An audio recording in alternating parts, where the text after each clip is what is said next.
জয়নগরে ১১ বছরের এক শিশুকে নগ্ন করে উল্টিয়ে পাশবিক নির্যাতনের ঘটনার মূল অভিযুক্ত সহ ৪ জন গ্রেফতার। আর সেই অমানবিক নিষ্ঠুর নির্যাতনের ছবি উঠে এলো খোদ জয়নগরে। নগ্ন শরীর, পায়ে দড়ি বেঁধে উল্টো করে ঝোলানো কাজ্যে শিশু, তবুও চলছে মারধর। ১১ বছরের স্কুল পড়ুয়া ছাত্রকে দেয়া হলো নির্মম উচিত শিক্ষা।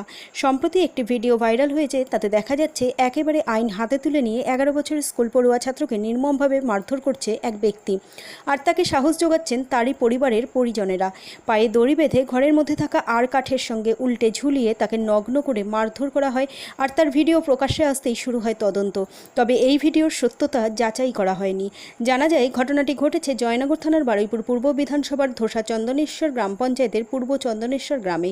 সম্প্রতি এই ঘটনাটি ঘটেছে ১১ বছরের এক শিশুর ওপর নৃশংস ও অমানবিক অত্যাচারের অভিযোগকে কেন্দ্র করে চাঞ্চল্য ছড়িয়েছে ওই এলাকায়। অভিযোগের স্থানীয় বাসিন্দা তপন হালদারের বিরুদ্ধে। ঘটনার পরই তার বিরুদ্ধে জয়নগর থানায় অভিযোগ দায়ের করা হয়, কিন্তু ঘটনার পর থেকেই অভিযুক্তরা পলাতক ছিল।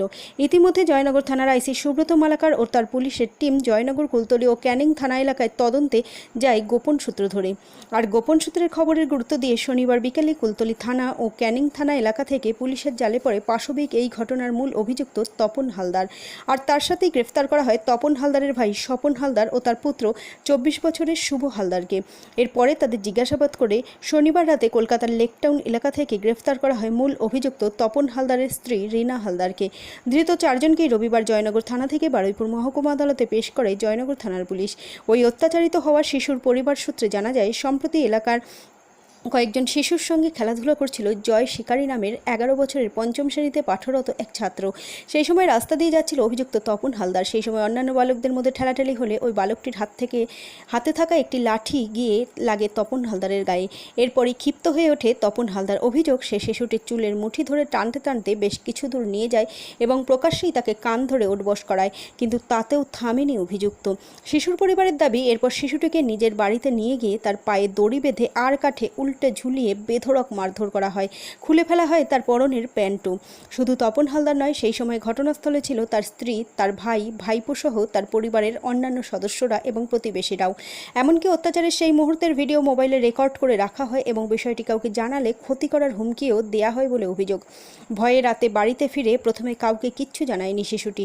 তবে তার শরীরে বিভিন্ন অংশে আঘাতের চিহ্ন দেখে পরিবারের সন্দেহ হয়। বারবার জিজ্ঞাসা করলেও সে মুখ খোলেনি। পরে পরিবারের এক সদস্য অভিযুক্তদের মোবাইলে তোলা সেই ভিডিও দেখতে পাওয়ার পর গোটা ঘটনার বিষয়টি সামনে চলে আসে। এরপর শিশুটিকে চিকিৎসার জন্য পদ্মেরহাট গ্রামীণ হাসপাতাল ঘুরে বারুইপুর মহকুমা হাসপাতালে নিয়ে যাওয়া হয়। তার মাথার সিটি স্ক্যান এবং বুকের এক্স-রে পর্যন্ত করাতে হয়েছে। এখনও শারীরিকভাবে সুস্থ হয়ে উঠতে পারেনি সে। শরীরের বিভিন্ন স্থানে ব্যথা থাকায় স্কুলেও যেতে পারছে না। ঘটনার পর প্রথমে জয়নগর থানার অধীনে থাকা স্থানীয় ধোসা পুলিশ ক্যাম্পে জানানো হয়। পরবর্তী সময়ে জয়নগর থানায় লিখিত অভিযোগ দায়ের করা হয়। আর অভিযোগের পর পুলিশ তদন্তে নামলে অভিযুক্ত তপন হালদার ও তার পরিবারের সদস্যরা পালিয়ে যায়। নিগৃহীত নাবালকের মা বলেন, তপন হালদার গ্রেফতারের পরে মনটা কিছুটা শান্তি পেয়েছে। তবে আমার ছেলেটার ওপর যে ধরনের অত্যাচার করা হয়েছে, আমি চাই ওকেও এইরকম উল্টো ঝুলিয়ে শাস্তি দেওয়া হোক। ধৃতদেরকে রবিবার জয়নগর থানা থেকে বারুইপুর মহকুমা আদালতে পাঠানো হয়। ১৪ দিনের পুলিশি হেফাজতের আবেদন করেছে তদন্তকারী পুলিশ আধিকারিক। ধৃতদেরকে নিজেদের হেফাজতে নিয়ে তদন্তের কাজ এগিয়ে নিয়ে যেতে চায় পুলিশ। ব্যুরো রিপোর্ট, গাঙ্গেয় সুন্দরবন বার্তা, জয়নগর।